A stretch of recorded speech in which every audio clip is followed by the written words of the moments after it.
All right, we have our final panel of the day, and it's a really exciting one. I'm going to introduce Randeep, the panel host, and he's going to go on to the rest. Randeep is the chief leader writer at The Guardian. He won, woo! He won Scoop of the Day and What the Papers Say, Investigation of the Year for his work on parliamentary lobbying scandals. In 2015, he was nominated for the Orwell Prize for exposing Britain's social evils for a series of pieces for The Guardian that exposed how bookmakers have targeted poorer areas with high-speed, high-stakes gambling machines. I think this is going to be a really good conversation. So Randeep, I'm going to hand over to you and the whole panel. Give everyone a round of applause, please.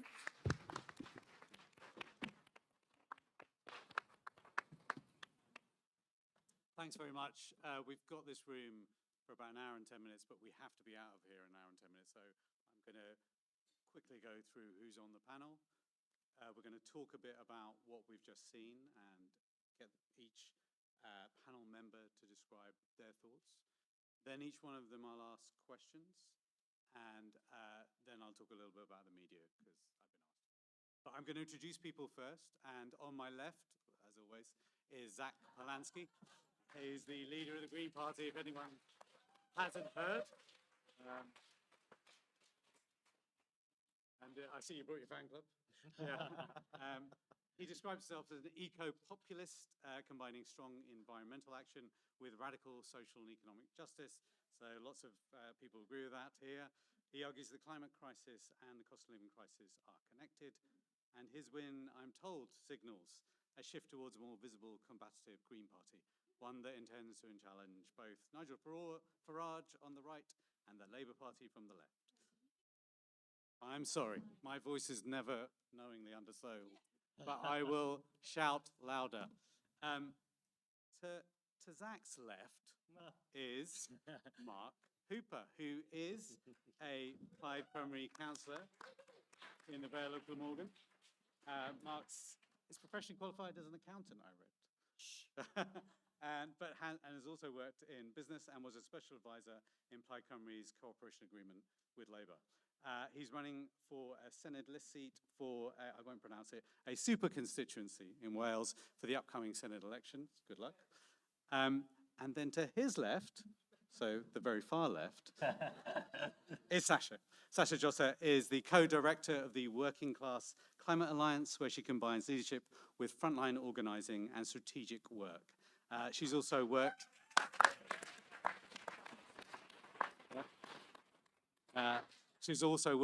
in the community organising unit of the UK Labour Party, focusing on engaging working class communities, and was a founder, if anyone been to Labour Party conference, of the World Transformed, or co-founder.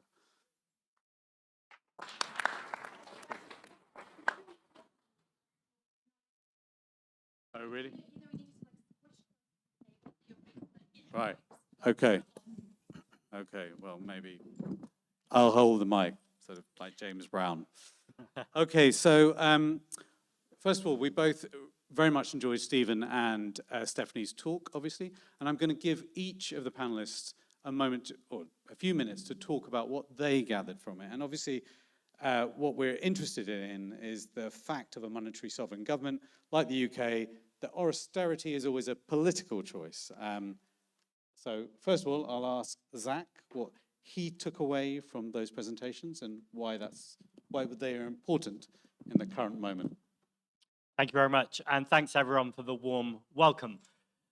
I'm at risk of repeating quite a lot of what was said over the last couple of hours, so I'll try and find different ways of saying it, but we know how much of it was accurate, so if anyone's going to talk about the context that we're living in, both politically and economically, then you are going to repeat some of the things that I've said.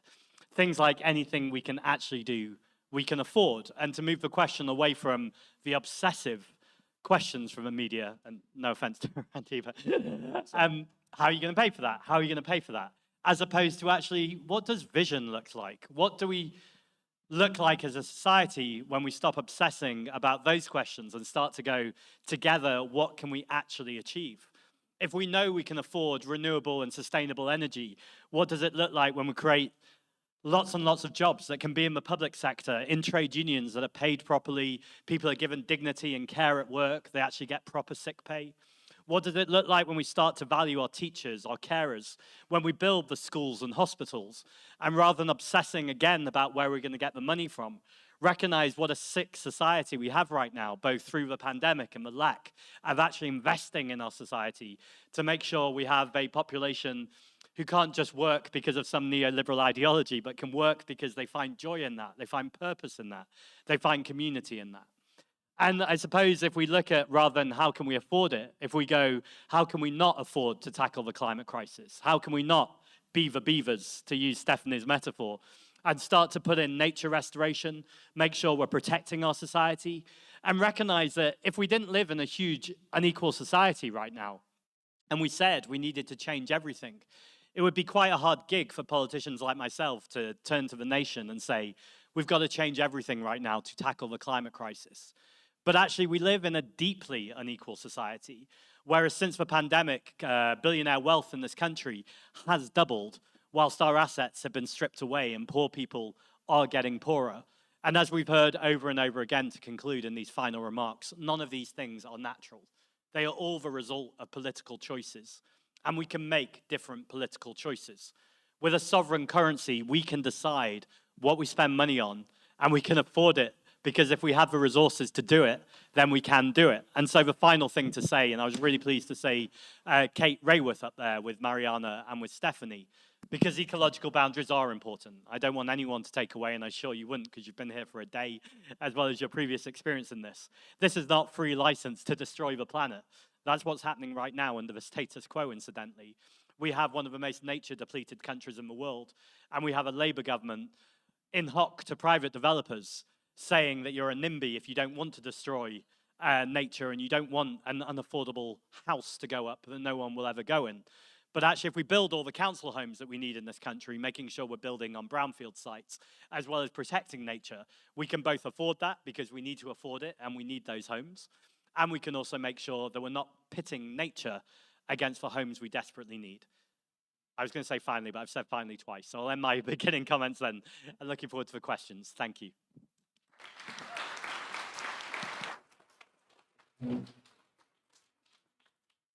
Thanks very much, Zack. Same question to you, Mark. So it's Noswaith da pawb, which is Welsh for good evening, everybody. I'm from Wales, and we have a perspective that I want to add to Zack's remark. There's nothing that I disagree with at all with what you said, and hopefully that's no surprise. And as we're moving leftwards on this panel, I expect that not to change. And I think some of this is about ambition, but some of this is also about how do you actually get these things delivered. And I think that's probably the critical thing, and where I've come to this conclusion and where I've joined Plaid and decided that actually England, and I appreciate that most people in this room are probably English, is becoming increasingly a place that is finding it politically impossible to deliver the changes that we need and society needs. And that was a really sad conclusion I came to probably about a decade ago. And it's one of those things that I think we've talked to today, and we've talked about power and where power lies and how power is being used. And I think we're at a really dangerous place. I'm quite tired today. Last night, yesterday, we had a by-election in my constituency in the Vale of Glamorgan, and Plaid Cymru came second, which came from fourth to second. We beat Labour and the Tories into fourth and third, respectively. But it was won by only 60 votes by Reform. You don't know how upset I was from that result, how proud I was of the team who got as close as we did to do it. And these are the things that we've got. So power is really, really important. And the conversations that we have and how we translate these into something that actually works so that people understand that, there was a point that was made very early on, I think, by Stephen. He talked about a misunderstanding. We are not talking about a misunderstanding in these conversations. We are talking about a deliberate con that's been going on for best part of, I think we talked in 180 years, I think Stephen mentioned. And we need to have it out with these people who are delivering this con. That is going to be a struggle because the media aren't on our side. Power isn't currently on our side. But I tell you what, the people out there, when we get to them, will be on our side. And there is nothing, I don't think, between the conversation that Zack just had and the conversation that I'm going to have in the Senedd when I get there next year that will be different about that. But we have to move things forward. I wish England well. I'm not anti-English, by the way, but I want to make sure that we can't leave people behind. One of the things, and I'll just leave you with my final remark, is that when young people realize that money is not a limiting factor, they will go absolutely ballistic at us lot for pretending it was. So we need to have that conversation on their behalf today and from now on, and we should not back down, because we know that the people on the other side are doing this from a position where they think they've got all the cards, and they haven't. Welcome back.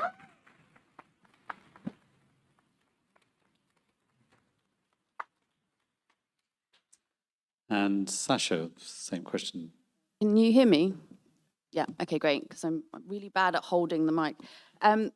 So I really like that we were able to shift, like through the presentations, able to shift the debate around can we afford a Green New Deal towards actually how do we resource it with what we already have. And I think that's really, really important to working class communities, because we've suffered and struggled through austerity for decades or 150 years. We know this con.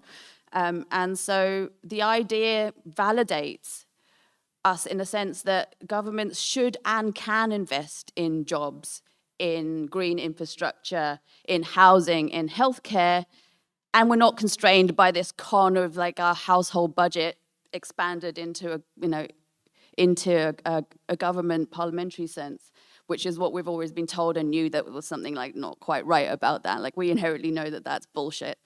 I think there's also something really good about it, the link between climate action to economic security and social justice, and showing that that is like economically viable. That's really important. However, it's all just theory. Like we heard a lot of theory, which is great, but in the words of our hero Fred Hampton, theory without action ain't shit. So how are we going to do this?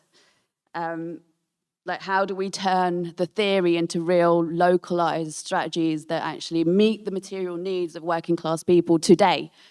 Because we don't want to wait 5-10 years. We've already been, we're patient, but we're not that patient. We know it's a con now, so like, we're going to go ballistic. So let's do something like, how do we, in our political parties, in our roles as political representatives, meet the material needs today and get that buy-in from working class communities? Because actually, like, we need to offer people a story of vision and like actually start co-curating an economic alternative on the ground now. And I think that's really, really important that we do that and not just kind of expect people to wait for the next election cycle.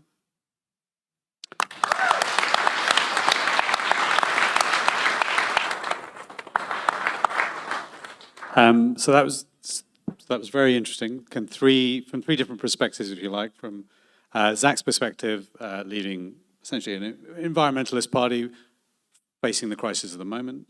Mark, who comes from Plaid and obviously has a civic nationalist perspective, if I got that wrong, and then a class perspective from Sasha, which I think all on this paradigm shift that Stephanie and Stephen and others have been trying to push. I want to go back to Mark first, just because otherwise the order, we just get the same people in the same order. So I'm going to go with Mark. Things I agree with there. Yes, so Zack can have a chance to agree with you, and Sasha can agree with Zack, if that's the way it works. It's scary for us leftists when we start agreeing with the Greens, That's true, actually. Red-green alliances. Okay, Mark, just from a practical point of view, I think, what is your experience? You've obviously looked at MMT, understood it. What's your experience sharing it within a party and trying to push for change on that basis? So this was the horror question. So I luckily, no one's really listening. We're not online or anything like that, are we? So I'm going Just to be, between the two of us. Okay, this yeah. is just between us. So I think this has been really difficult.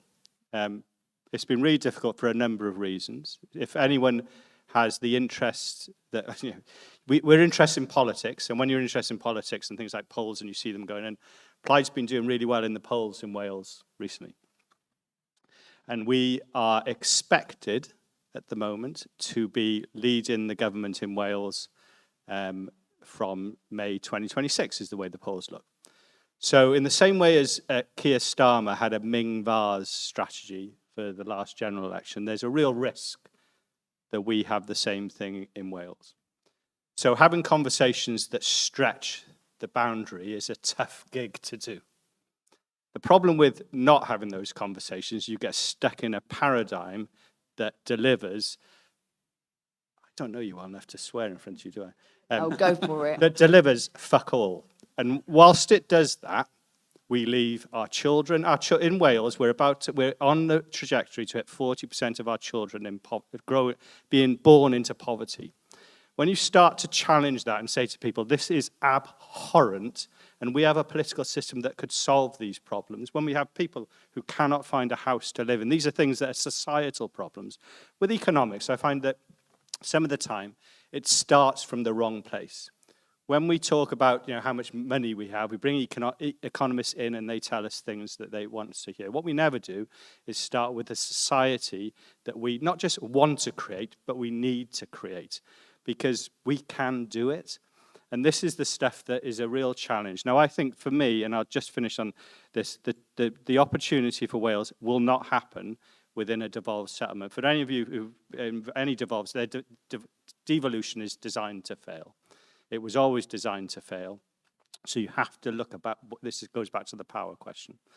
So actually the big challenge is for me to have an influence within the party such that it emerges from this election cycle with a clarity over how it delivers for people there.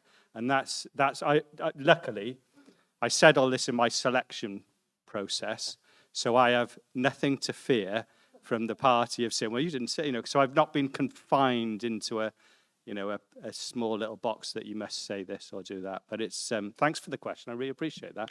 Luckily, no one listens. Yep.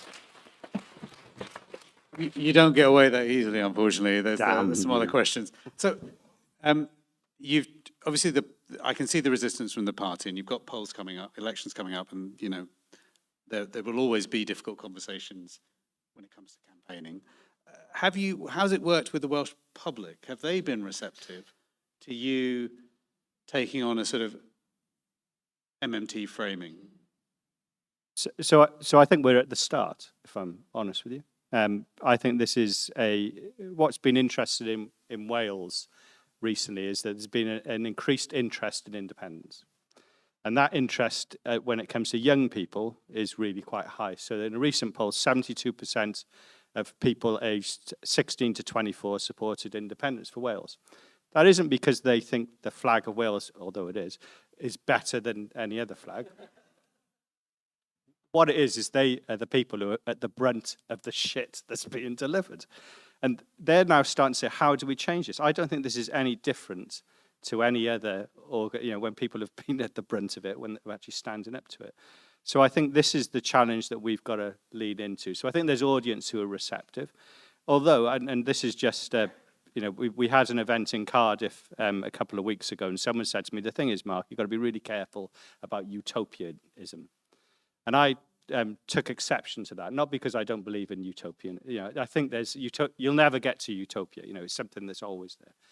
But I think what we've lost, and Zack mentioned this earlier, and it was mentioned in the thing, is about vision. It's about a vision for something different. And if we leave it too long, we've lost communities of people who will be left with nothing. And we really need to start doing something about it. And I think this is why the right have some agency and some power at the moment, is because we've left the space for them. Why?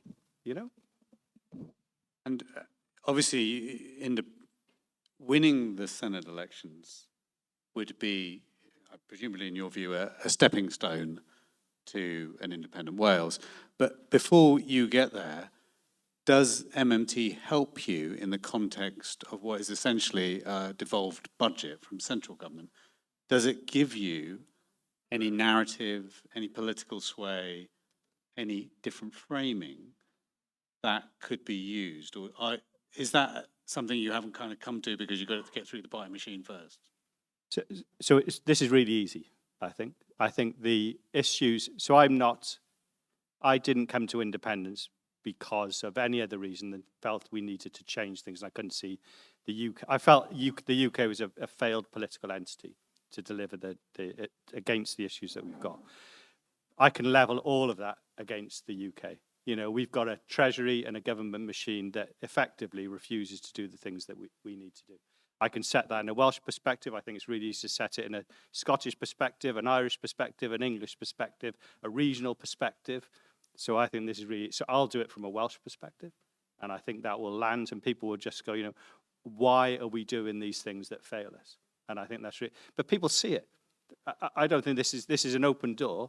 The problem is they're seeing it now and going and saying, and somebody else is saying the problem is the people who don't look like you. Okay, well, look, thank you very much, Mark. I'm going to move on to Sasha next. And obviously from a class perspective, the question for MMT subscribers might be, you know, how useful do you find this narrative on the role of government spending in the work that you do with working class communities? Or don't you? Do I find it's not helpful. I think it's useful to have the theory, but again, a bit like what Mark said, it's about how you make it relatable. So you have to have a bridge between the theory, the policy wonks, the politicians, and working class communities. And at the moment, that bridge is pretty much decimated through a lack of trust and years of austerity, a breakdown of trade union movement. So going into communities and trying to convince people of whether there is a con at hand, whether they should be outraged, whether they should go ballistic and do something, is going to take a lot of trust building and relationship building and organizing. And I'm sure you've all heard in this room at several conferences and all the conferences you go to, we have to organize. But actually, like, what does that really mean? What it really means is a real investment in every single one of the theories, including MMT. And that investment has to be resourcing how you go into communities and articulate theory, and get people to really understand where those levers of power are for them in their local communities. And to be fair, again, don't say this lightly as someone on the left, the Greens are actually quite good at that on a local level. I live in Stroud in Gloucestershire, and we've got like quite a few good examples of how that happens. But what we need to do is be able to take that and take that further into a more national level. So like, actually, how do we apply those levers of power nationally? And I really actually hope, as you're here, Zach, not to pick on you, but I really actually hope that you have a plan for that, because that work is going to take a lot of resources and a lot of commitment. And what working class communities haven't had is that it's our politicians that keep coming back and keep building campaigns that really matter to us. And you know what? It might be a pothole or a stop sign. It doesn't sound very sexy, and it isn't. But it's about people and politicians coming back and actually meeting material needs, because then we trust you, and then we'll start thinking, okay, so what is this MMT thing that you guys are talking about? What is a Green New Deal? What is this vision that we can buy into that actually changes my life and that I can think about over a course of 5 to 10 years? Because actually, this is someone who turned up at my child's school. This is someone who's talked about who I saw at the food bank. You know, these are like really, really important ways you turn up for people. And without that, I personally wouldn't take MMT into the community. I do think it's important. I think organizing strategy has to have a political education element to it as well. That needs to be co-curated with communities and with trade unions, and like really like build that kind of class solidarity back up again. But right now, I think there's a lot more work that grass tops need to do.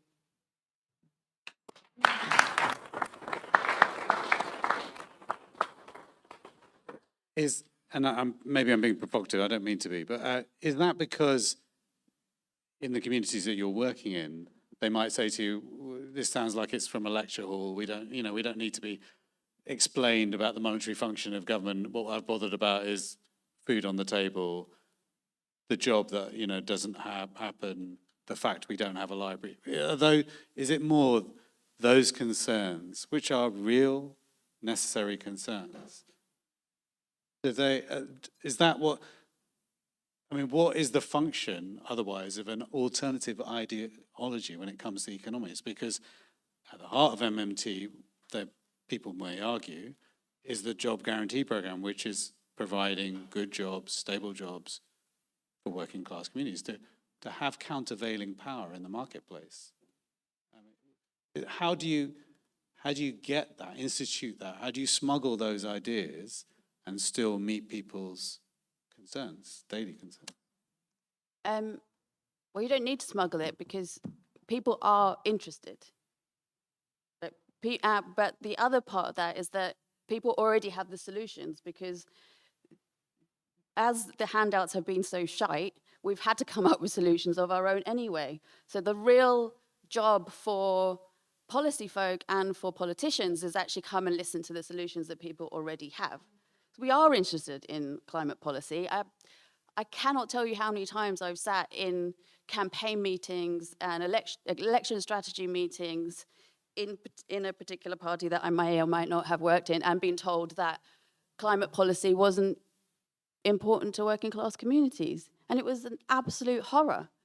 Like I cannot even begin to tell you how much that made me angry, because it's not my experience at all. I was really lucky enough to work with the community organising unit, and specifically with Rebecca Long-Bailey on the Green Industrial Revolution policy. And we went around to what people were calling the Labour Leave constituencies, deindustrialised towns like Blackpool, Morecambe, Motherwell, and we had hundreds of people turning up to roundtable policy events. Not just 20 people or the usual suspects in your local CLP, hundreds. There would be like literally lines going around the door because people were interested in climate policy and they had solutions already. And we took that, and like Muggins over here had to put everything into a spreadsheet and send it off to the policy wonks, who then turned it into localized bullet points that people could actually go online, put in their postcode, and work out exactly where the Green Transformation Fund was going to support them locally. That then got translated into a canvassing script. You can have these ideas, by the way. It got transferred into a canvassing script that people could take onto their doorstep and just go like, this is what a climate policy could do for us right now, today. And it was beautiful, and it was because there was like a real investment in communities. Which obviously we all got fired after 2019. However... How's that working out? Well, I'm here. Okay. Look, thank you very much, Sasha. Very interesting.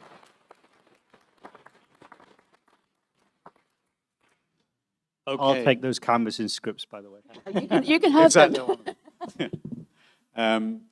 Okay. them. So Zack, you, as the new leader of the Green Party, you have gone on Newsnight and uttered the words, the economy is not a household, to the horror of, was it Nick Watt? Yeah, Tory Derbyshire. And Nick Watt. And Nick Watt. Both of them were outraged. Both of them lovely people, I'm sure. And sort of talked about monetary sovereignty. So how do you anticipate sort of incorporating these ideas in a sort of wider Green Party agenda? Okay, I'm going to sound like I'm avoiding your question because there's three things I want to deal with first, but then I'm going to come to it directly. That's fine. But first, there's a challenge to you. I balked when you said from an environmental lens and then separated the class lens. Yeah. You cannot be an environmentalist without recognizing the inequality that lies at the heart of our society.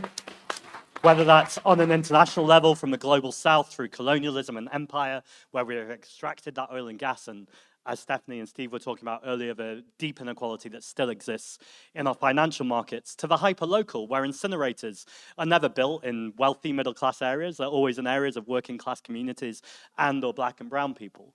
I wouldn't necessarily describe myself as a civic nationalist, but I do on a personal level support independence for Wales, and I also believe in the principle of subsidiarity, which is just that a power should be at the local possible level.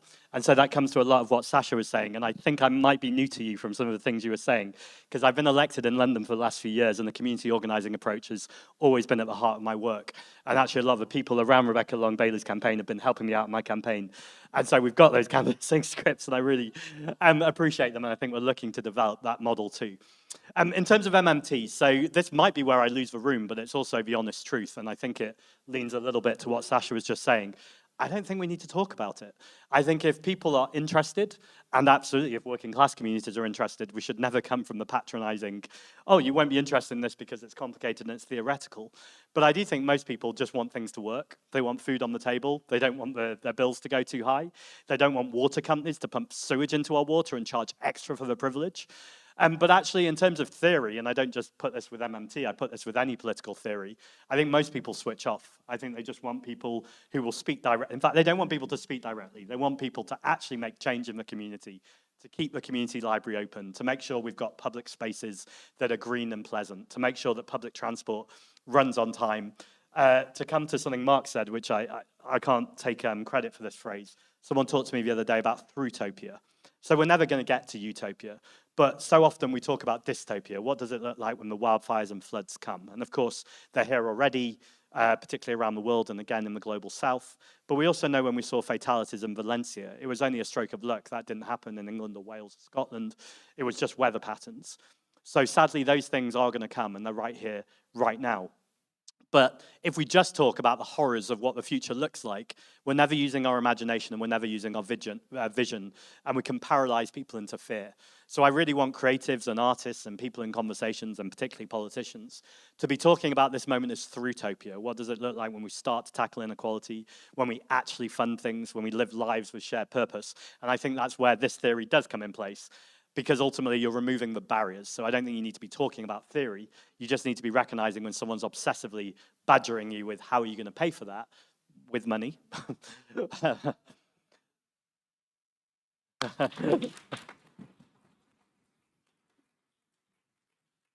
Okay, but you know, I can see that winning, but in a way, you still need, like, in order to win power, there is a battle of ideas to be won, and that requires you to challenge what people describe as the neoliberal myths that drive the economic narrative. And it may work now, but how do you make it sustainable to keep pushing back? Because the first question anyone gets asked is, how are you going to pay for it? And that requires more than a single answer, I think. It will see you, perhaps, one might say, you might be worn down by it unless you have a bit more of a holistic. Sure. And I suppose that's the rebuttal. So this week I've done 114 interviews. I don't know if this counts as my 115th. I don't have a panel count. No. So I don't get worn down. I'm going to keep going with energy. But I think the question is important, and I think it actually comes to why we're seeing the beginnings of fascism in this country. So this is not a joke subject. And it, again, to refer to what Sasha was saying, I think lots of people feel, not just feel, they have the genuine experience that politics is done to them rather than with them.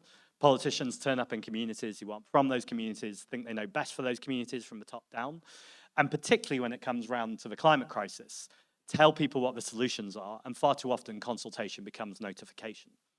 So it's not a surprise when Farage and charlatans like Farage turn up, millionaires who pretend to serve working class communities, but are really serving the billionaires, and pretend they have solutions. Now, what I think Farage does well is connect to people's problems, their everyday problems, and I think that's why we're seeing them top the polls.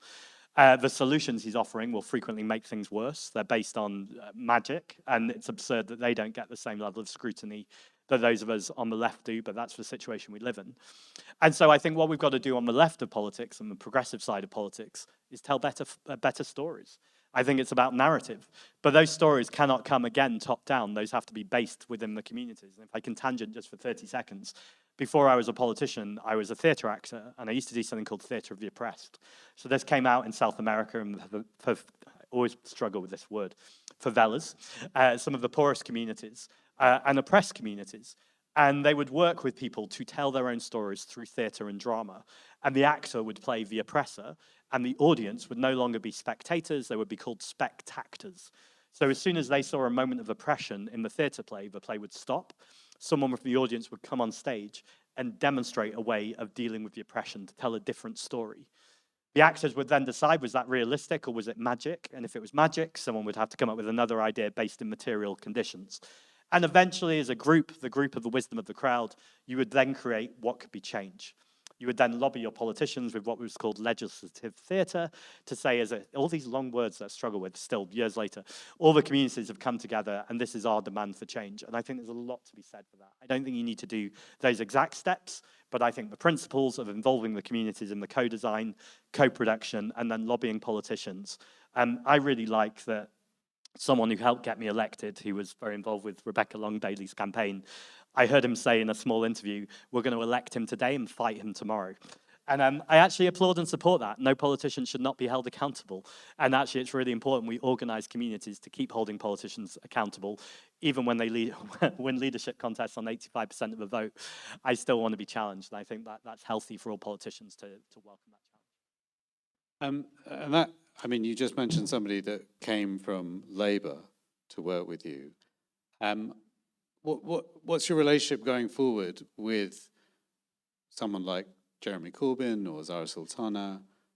How do you view them? Why aren't they joining the Greens? If they want out, they've been pushed out. Why not come to your side in an eco-populist messaging? You say class is essential. What prevents them? Yeah, I thought you were going to say, first of all, what are you going to do with Labour? And I was going to say, replace them. At this point, I think I won't list all of Labour's crimes, but most obvious, the ongoing genocide. I don't think that's a government that deserves to continue.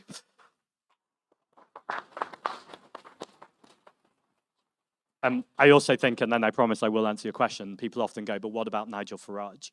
And I get it, Keir Starmer is probably printing off those leaflets already that say it's either Keir Starmer or Nigel Farage. But I don't think the country wants to be held hostage like that anymore. And actually, if he really wanted to not have Nigel Farage, he's introduced proportional representation right now, which would mean that a far-right party couldn't win on 30% of the vote and still win a mass amount of power. That is terrifying. But that's in Keir Starmer's hands right now to change it. And so in a few years' time, he can't say, oh, this situation's happened and I didn't know anything about it. This is the moment to actually offer change to the country. To your answer, Jeremy Corbyn and Zara Sultana are people I'm friendly with, and our politics are pretty aligned. There's very, very few things I think we disagree on. I think even on the things that we might possibly disagree on, I'm looking not to air them in public right now. Because I think people are sick and tired of seeing politicians find so-called wedge issues, finding the smallest thing you can disagree on and then pushing it as wide as possible, as opposed to saying literally fascists are at our door and we should probably focus on fighting them.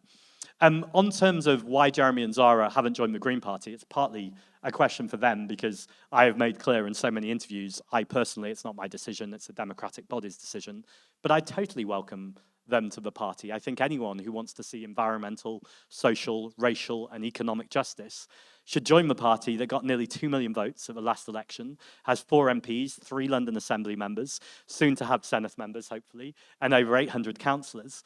And actually, we're a party that is on the move. In the last 2 days, we've got 2,000 members. That's 1,000 members joining the Green Party a day at the moment. And to come to Sasha's point a little bit of, is the party a left party or a socialist party? I'm very clear about my left social vision for the party. And again, the leadership election was not even close. So I think we've closed the question in the Green Party about what do the Green Party stand for and what are our vision. And I would say to anyone, I respect people starting movements. It's not up for me to decide what other people do, but we don't have time. Inequality in our society is so deep right now. The climate emergency, the word emergency is the clue. And I heard Andrew Feinstein say the other day, another person who I like, that the conference won't even happen this year. We're talking about conferences next year. We have huge elections this May, and it is so important to win progressive councillors right across England and Wales and in the Senate, and also make sure that we're sending a really strong, clear message to this Labour government. And I think having conferences, I think, is not the one right now. It's up to other people what they want to do. But I'd say if anyone recognises the urgency of this moment, join the Green Party today. Thank you very much.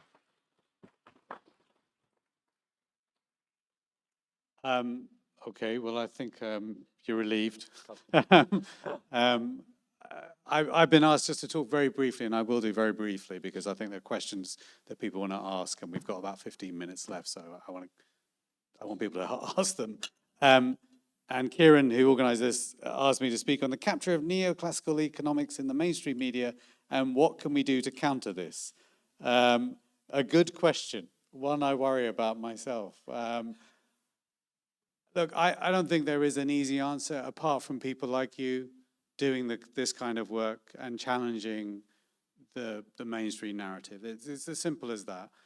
You know, in the way these things change is through single-handed combat, and you know, you have to argue your case. And arguments are important because they change perceptions, and perceptions change decisions. And that is a very long way of saying it's a struggle. But it's one worth engaging in. And, you know, I'm not an MMTer because I'm not an economist, and I don't feel technically able to deal with many of the arguments. They're complex. But I've had a long-term interest in Keynesian, post-Keynesian economics.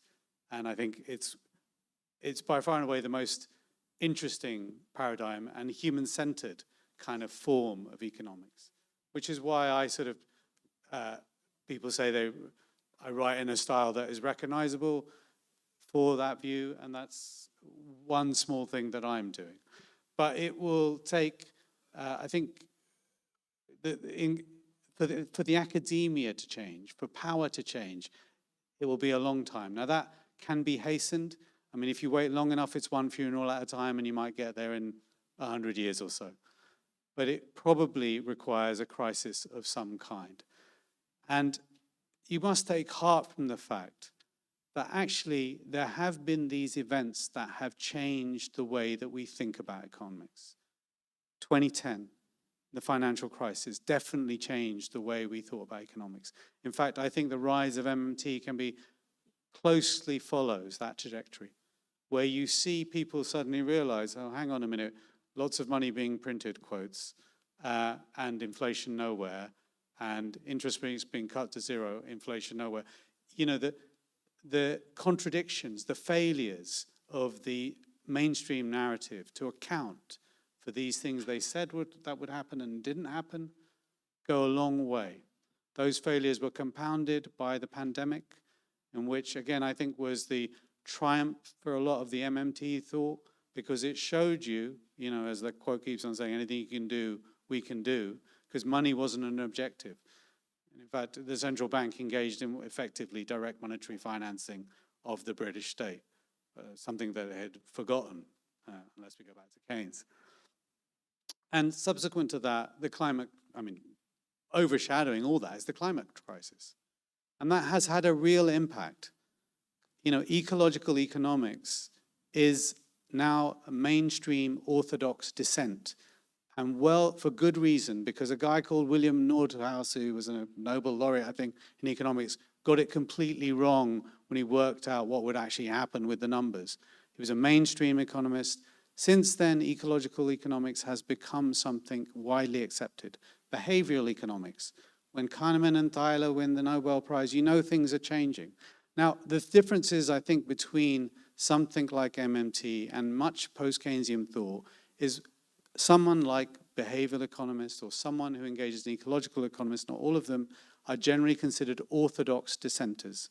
They dissent within the framework of the established religion. MMT, post-Keynesian, Marxists, other institutionalists operate within an apostasy.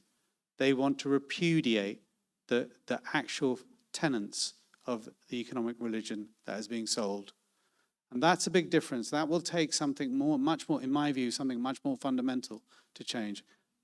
You know, God forbid the climate crisis is that tsunami that hits economic thinking, but it will probably have to take something like that. It's a difficult message to swallow, but I think personally that's kind of my understanding of how it, but that doesn't mean the argument isn't worth having. And I'm, grateful for everyone on this panel for making those arguments, because the voice of public authority is essential. Without it, you can't change debate. So, we all have a part to play. I play a small part, as do many others, actually, who are very decent, hardworking journalists. The mainstream media and the dissenting media both play an important part. Anyway, that's the sermon. I finished now. Can I? Yeah, of course. No, go ahead, Mark. It's a point about pace. The right believe that they can jump into this space and move really, really quickly. And yet we don't believe that. We think that this takes a long time, and I really don't think it needs to. And I think there's space now that we need to go into with some vigor and be bold about where this is going to go. And I think people will come, and they will come quickly, and time will change, and we will see this. There's a tsunami from the right, and we look at things like trans rights and other things that have just been. They've just battered that door down and won. They've battered another door down and won. They've battered. This is first they came for. That poem is being run at super speed. It feels like one of those, the films where the person's standing still and everything's going around quickly. We need to get at that pace. So I think, with respect, I think maybe we should. I'll try running harder. Thank you. Okay, because we're running short of time, I'm sure people want to ask questions. So I'm just going to throw these out because they're sort of just the basic outline of where we're at. So this is, what can we do to fight this austerity paradigm was one of the questions. What can we do to incorporate the broader left into understanding this need to place a greater emphasis on the role of central government spending? How should we collaborate with left organizations? And how do we handle those on the left who lambast this framing and argue for wealth taxes and argue within the balanced budget framework, essentially? But they're just suggestions. I'll take questions because we have a short time, and I can see. And I'm going to favor women as well because we need some equal representation in question asking.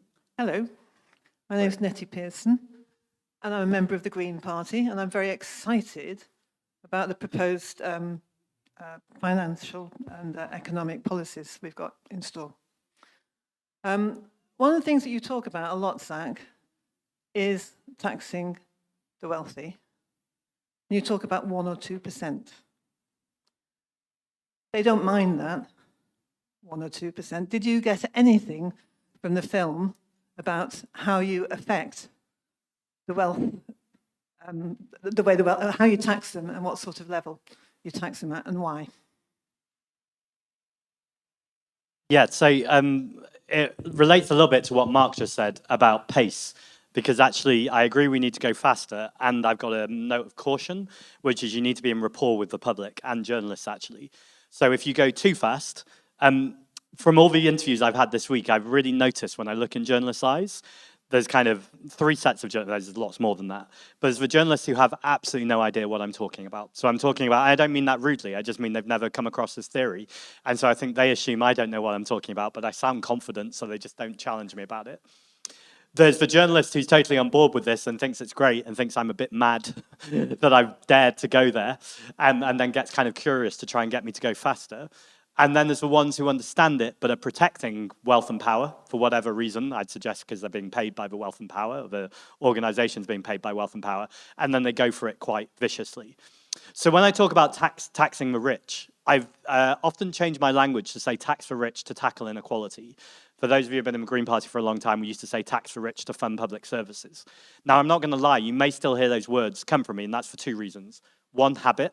Sometimes when you're talking quickly at a rate, you just repeat things you've said. And 2, it's about a pace thing. That actually, I think in terms of narrative storytelling, it's a very powerful narrative that there is 1% in this society, a super elite, who have a lot of money and wealth and power, and the 99% of us often don't have a lot of money and power, and so we're talking about redistribution. Now, if we get into a conversation about economics, I totally hear where the challenge is on that, which is why I've shifted to tax the rich to tackle inequality. The next question to come to your, thank you, William, to come to your question, 1% is clearly not enough, But for those of you who have seen me do interviews, you'll have seen the kind of response that taxing 1% gets. It's as if I've just suggested, I was going to say something inappropriate, then I won't, suggested something awful. And so you've got to defend that. And I think it's about building principles. I think it's about building rapport with journalists and with the public. So you're establishing those principles. Then what you do in government is a separate question. But I think, even as a very ambitious leader of the new party, I'm not suggesting government is happening tomorrow.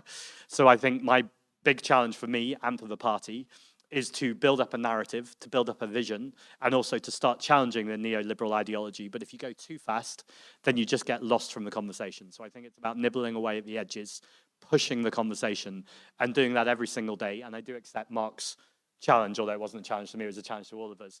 We've got to do it faster because we're going too slow, but go too fast and it all collapses. So it's a tightrope.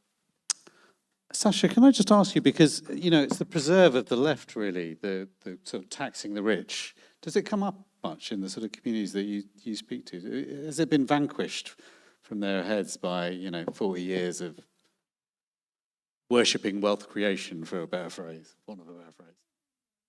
Right, in that it's a really important story.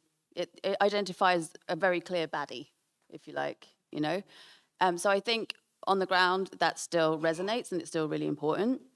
I think the other side to that is that actually, again, like the real urgency and the real kind of like urgency in terms of like getting people mobilized and engaged in politics is going to be the threat of reform and a far-right presence on the street, which isn't necessarily a working class problem, but a kind of elite agenda that has been projected onto working class communities. So, like, we're talking, one of your agitations or one of your questions was around, like, how do we get the left around this?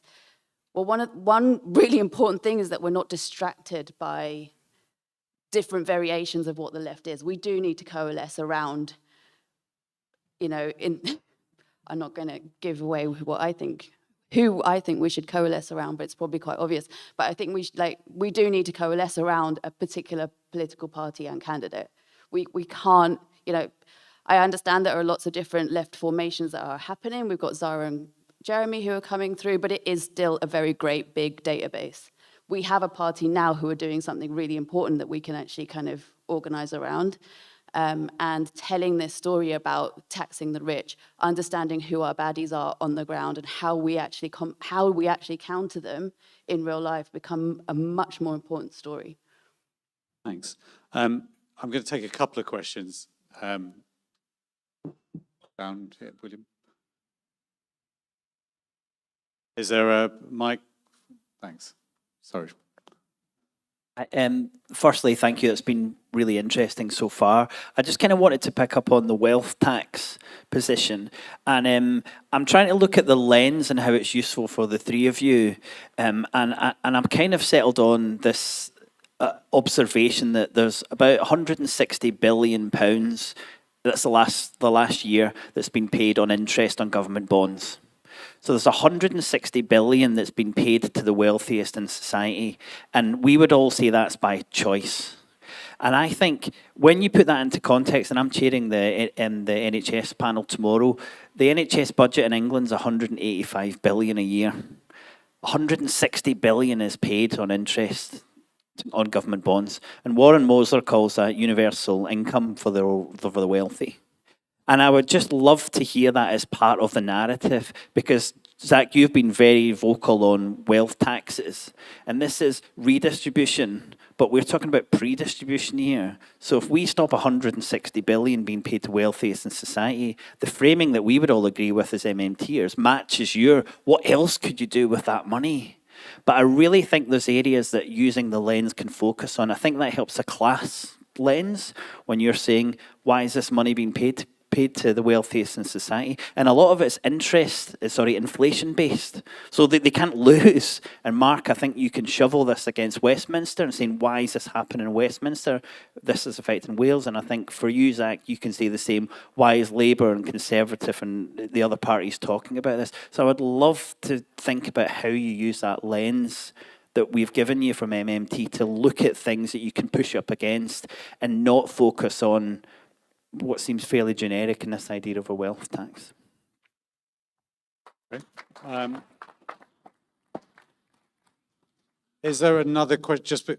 I will take that and put it to the panel, but I just want to hear one other, because we're just time-wise. Sorry, the lights are so bright, my eyes are so bad. Good evening, everybody, and thanks for your inputs tonight. I think the reality for the left at the moment is, and I'll stand up because if you can't see with the light. Yeah, sorry. There's a sobering reality for the left at the moment, and there's some really serious review that we need to consider, and that is why are parties like Reform in the poll, leading the polls like they are? Why are they winning? Importantly, working class people. I'm from a working class background. Without sounding too arrogant about it, I can understand why. If you look at where the left have historically lost the macroeconomic argument, and I would agree with the panel, you don't need to mention MMT. It's a macroeconomic school of thought. Margaret Thatcher didn't say, go and learn your Friedrich Hayek or go and consult your Milton Friedman monetarism. It's about the framing of creating real policy that matters. Working people, and just going back to the one of the big arguments the left lost back in the 70s was the concept of full employment. I cannot tell you how integral that is as a left platform moving forward. It's been 40 years. We deliberately create unemployment in our economy to so-called combat inflation. It's nonsense. We know this. So we need to now start focusing on the tenets of full employment. This matters to working people. They are massively concerned with their material security, their communal needs. And this comes from job security and housing. And what's the one thing that full employment guarantees? Worker empowerment, readdressing the imbalance between labour and capital, which is huge. And I think this is also in part, and probably Zack, for yourself and the Greens, I think the reason why you probably encounter some resistance from the working class regarding climate transition is because that story of employment for them has not been there. They're worried that they're going to be displaced. What then for them? And some of these people are in pretty good incomes in these industries that are going to be seemingly under threat from this transition. So we've got to, in my view, get back to our traditions as a labour movement in terms of class-focused politics, and employment has to be at the absolute centre of that. It has to be the bedrock, because if not, I can guarantee you we're going to end up with Mr. Farage, and that would be disastrous. And so I agree with, I think it's Mark, the urgency, I would not go slow on this, I would go quickly, because they're not. Reform's entire political paradigm. I'm going to stop you there only because of the timing, but thanks, I got that. Yeah, we can have one more, but go ahead. I'm going to do it quickly. So it's about your point on not having to talk about MMT and narrative. So I agree narratives are really important, but the current narrative we have is, well, government doesn't have money. So I feel like even if you have grassroots policies, the line of attack is going to be, you can't afford that. And if you implement that, the economy is going to crash. So if you don't talk about MMT, how are you going to prevent people from believing that? Okay, thanks. I'm just going to summarize as best I can. So one is the reinsertion of full employment and the importance of full employment to combat Farage. Two is William's point that MMT allows you to see where there is money that is being secreted away for the rich, upward transfer of wealth. And that's a powerful tool. And that sort of plays into this last point about, well, if you don't use MMT as a sort of battering ram against the current mainstream neoliberal sort of version of events, what do you use?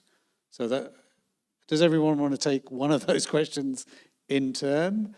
I feel, Sasha, you've done full employment, so I don't want to ask you that again.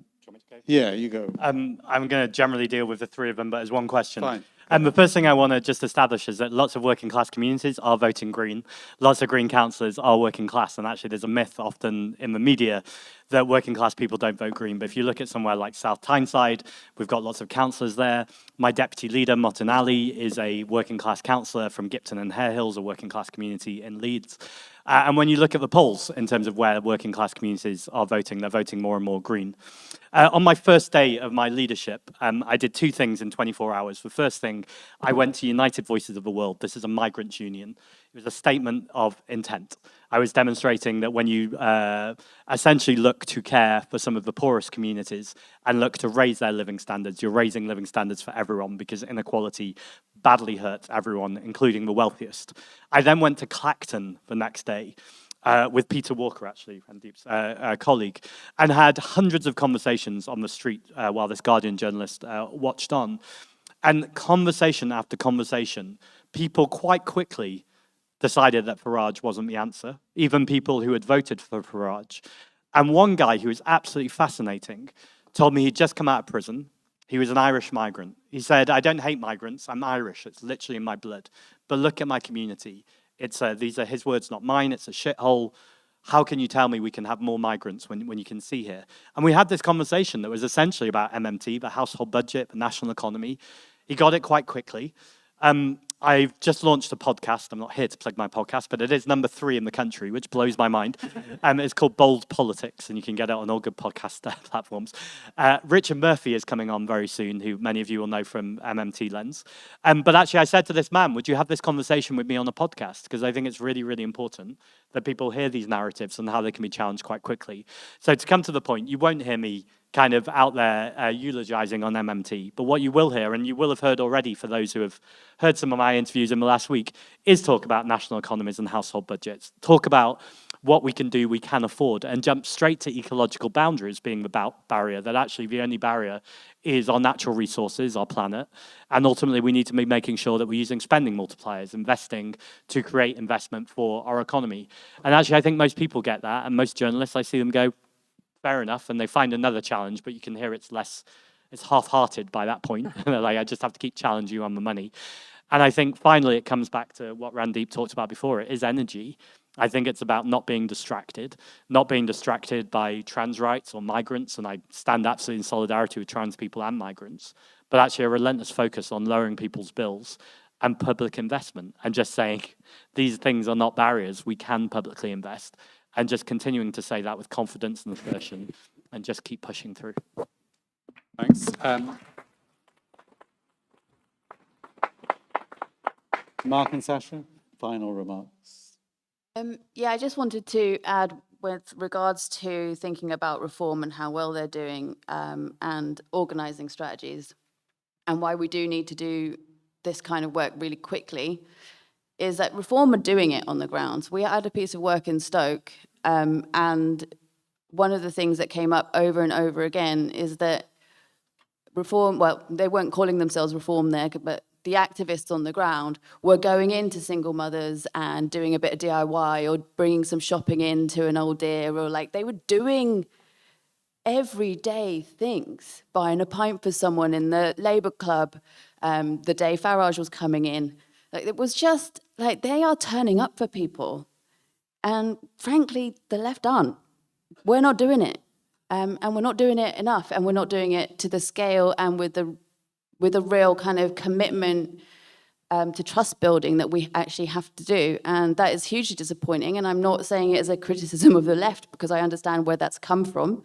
I understand that the trade union movement has been completely obliterated by Thatcherism. And like we have a whole kind of history of political education that just doesn't exist anymore. But this work does need to be done, and we need to pick up on it quickly, because they are the biggest threat to our democracy right now. Thanks, that's fascinating. I'll be really brief. Yeah. I'd buy a load of buses and stick 160 billion on loads of them. I think we need to tell people a lot about where this money's going and where it's going to. I'd really like a longer conversation about jobs guarantee. The issue we have for people's livelihoods is money. People need money to survive, and jobs aren't. There's a phrase that we all have used all our lives, and it's you need to earn a living. I think that's abhorrent, and the reason I think it's abhorrent is it suggests to people that you cannot survive unless you earn, and most of the time you're earning for somebody who really doesn't give a shit about your livelihood. They just are trying to get you for as little money as possible. I think we need a conversation about work, what work means, what it's about, what life means, and I think that's a really interesting conversation for us all to have, and that's, you know, that's philosophical more than anything. And so the last point, Farage can be beaten. He's an arch Thatcherite. People fucking hate Thatcher and hated her. In Welsh communities, that's all the same. So we need to start calling him out for what he is, and we can, I don't think of a better, I'm from Barry. I went to a school, Barry Boys School, it's quite a tough school.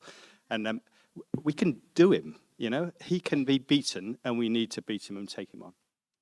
Okay, well, thank you very much.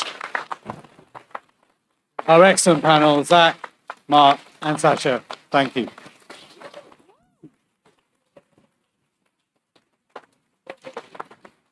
Thanks so much, Randeep. That was amazing. Thanks to the whole panel.